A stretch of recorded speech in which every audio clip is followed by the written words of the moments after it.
to announce the first entry for the 50th MMFF. Mayor Hani Lacuna will announce.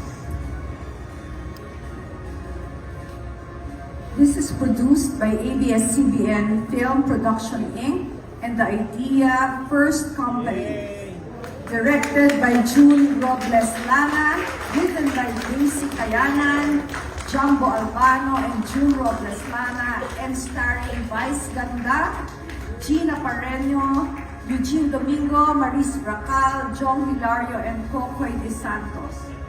This comedy film is about a mistaken identity which leads to a promising opportunity when designated breadwinner Bambi Salvador, played by Vice Ganda, heads home to her own funeral.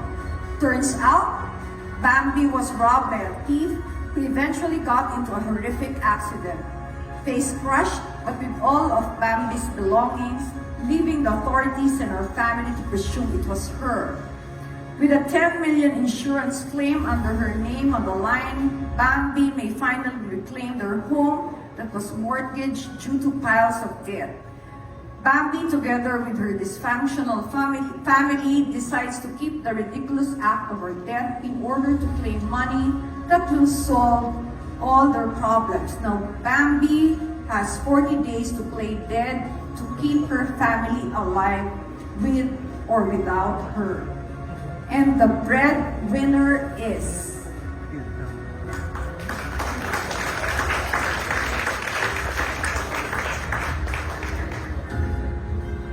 any representative to receive the...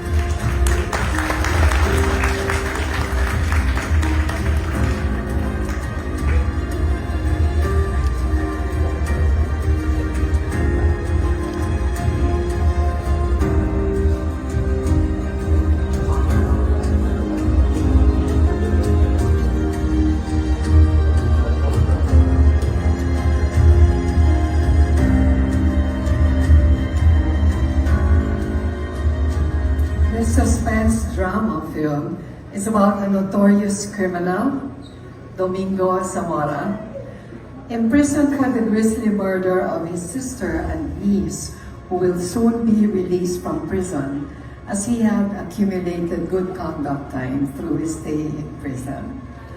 But a newly assigned corrections officer, Javier Gonzaga, whose older sister was robbed and killed, takes a personal interest in making sure that the murderer remains behind bars no matter what it takes. Javier knows that Domingo is bad to the bone, and there's only one person in his life who was truly noble: his sister, whose green bones he still carries in a pendant. Will Javier succeed in proving his hunch? Or will something unexpected happen inside the walls of San Fabian? The entry is produced by GMA Pictures, directed by Zig Dulay, written by Ricky Lee and Angeli Atienza, and starring Sofia Pablo and Dennis Trillo. Congratulations to Green Bones.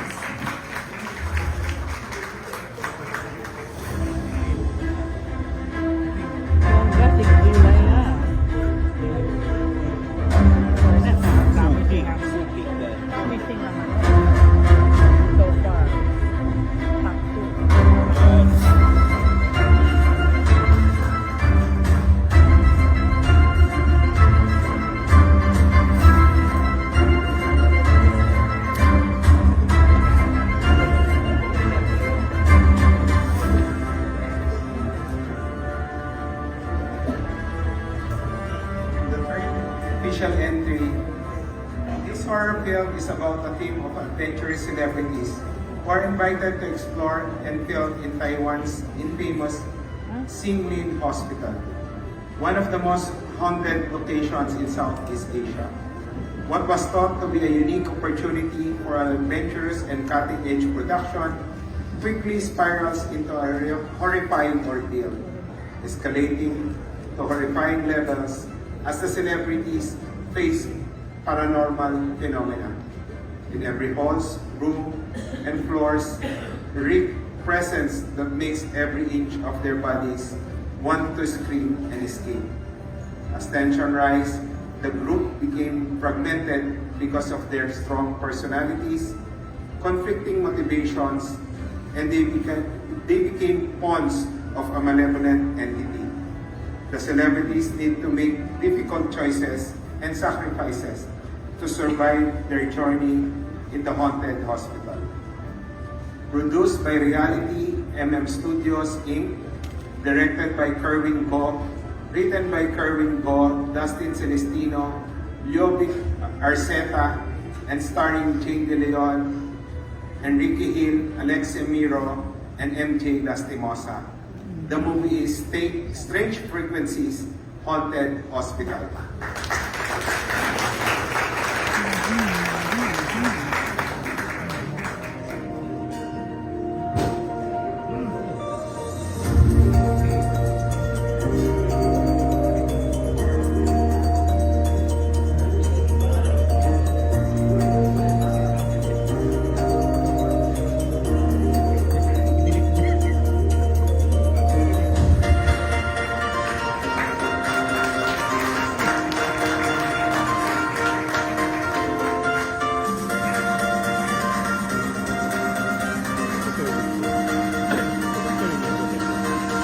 Produced by Jose Lorenzo Diokno and Madonna Tarayo, directed by Jose Lorenzo Diokno, written by Ricky Lee and Jose Lorenzo Diokno, and starring Aisel Santos and David Ezra, Victor Robinson, and Between Escalante.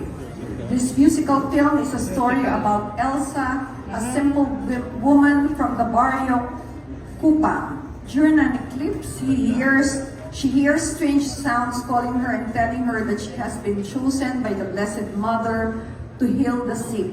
When news about her ability to heal people spread, her small barrio became a pilgrimage site for people who wanted to be healed from their physical sickness. As more people believed in Elsa's ability to heal, her relationship with her family and relatives and the people in the barrio changed. The music and lyric of the song in the films give the life to the story about the difficulties, hope, and unending questions of the people about life and true miracles. The last of the four, you're announcing five, is Himala, isang musical.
Numbers of entries. We have 39. So we decided that we will make, instead of 8, we will make 10 entries and we'll be announcing Friday. So the fifth official entry from the script, Tita Boots.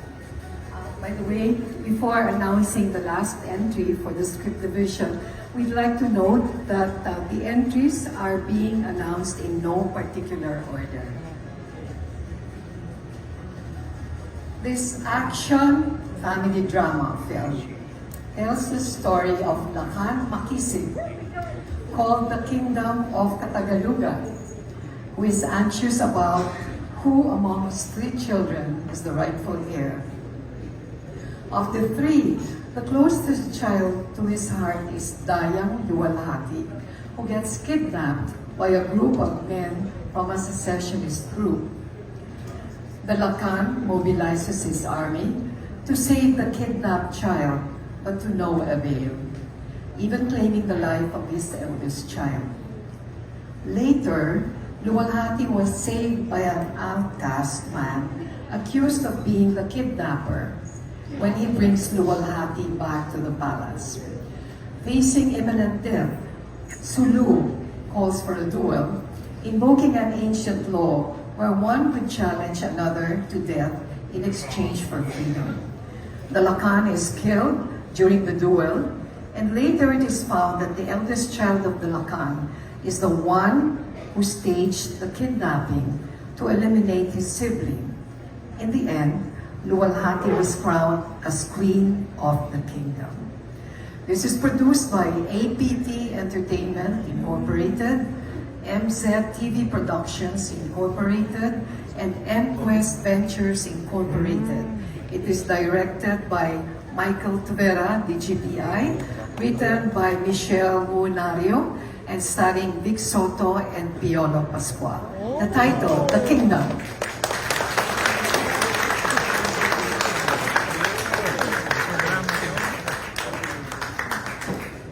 May pala